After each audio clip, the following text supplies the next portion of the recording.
Benghazi attack, an act of terror right from the start. But is an act of terror really the same as a terrorist act? You heard what the president told Bill yesterday. Here's what he said to the nation back then. No acts of terror will ever shake the resolve of this great nation. All right, that was the day after the attack. But do those two statements mean the same thing?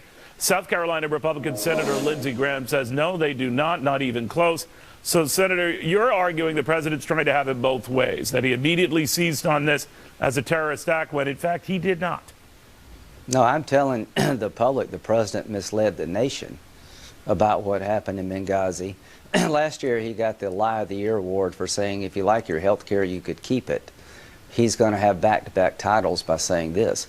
How do you reconcile what Susan Rice told the nation on 16 September, the spokesman for the administration, when she said there was no terrorist attack, no al-Qaeda involvement, this was a protest caused by video, and she told the nation there was no terrorist attack, no al-Qaeda involvement, when in fact there was, and the president himself started talking about a protest caused by video, because if the truth had been known 7 weeks before an election, that it was an al-Qaeda inspired terrorist attack you could see coming for a long time, his re-election was at risk. No, they manipulated the facts to get re-elected. And the reason Benghazi doesn't go away, it's not a Fox News story, you know, it's not a Republican story, it's an American story, and people want to know more because 4 dead Americans. You know, a lot of people go back and forth, Senator, on what the president knew and when he knew it, what he said and how he meant it, whether it's semantics, whether it's just being deliberately deceitful.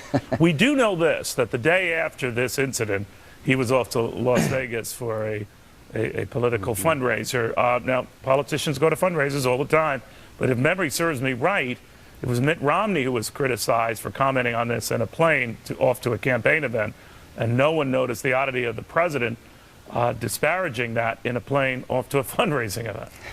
Well, nobody, you're making 2 movies about the bin Laden raid. We've got every photo known to man about the president's direct leadership, being in the Situation Room, real-time involvement, giving the okay. They're literally making 2 movies about a successful raid to kill bin Laden. The president deserves great credit for that tough call.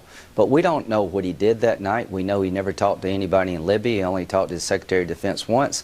And General Ham told the Secretary of Defense, this is a terrorist attack. The Secretary of Defense told the president it was a terrorist attack. Again, how could Susan Rice tell the nation there's no evidence of an al-Qaeda terrorist attack, it was a protest caused by video, when the survivors were being interviewed on the 15th, the 16th, and 17th of September?